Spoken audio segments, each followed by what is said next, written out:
Solve for concentration profiles of A, B and C in the series reaction. Problem statement. On the screen you can see the problem statement. You have been given a series equation in which the component A converts into component B and B converts into C. So this is the series reaction and it is carried out in a batch reactor.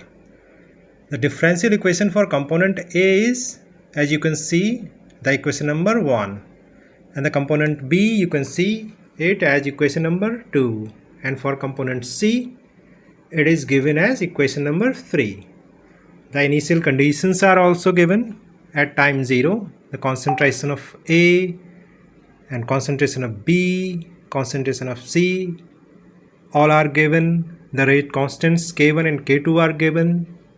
And the problem is that, and now you have to solve this problem with the help of Runge-Kutta fourth order method. And what you have to do is to determine, you have to determine the concentration of A, B and C up to 10 seconds. We have to use Runge-Kutta method to solve the differential equation. So we convert the differential equations in form of functions, and the first differential equation has been converted into a function f1 in Scilab codes, as you can see.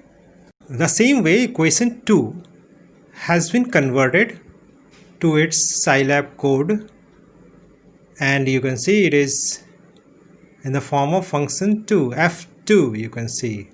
And in similar manner, the equation 3 has been converted into f3 function. These are Scilab codes for initial conditions. Step length you have taken 0.01 second, and final time up to which you have to run the loop is 10 seconds. That's why we have given Tf is equal to 10. After then we have decided number of loops that we have to run, and the formula is Tf minus T naught divided by h, the step length.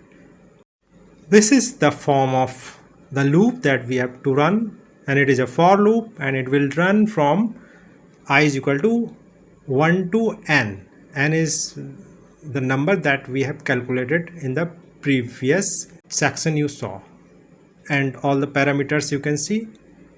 4 sets of parameters we have to calculate in Runge-Kutta fourth order method, and after then the concentrations Ca, Cb, Cc have been calculated, and we run this loop up to the time 10 seconds.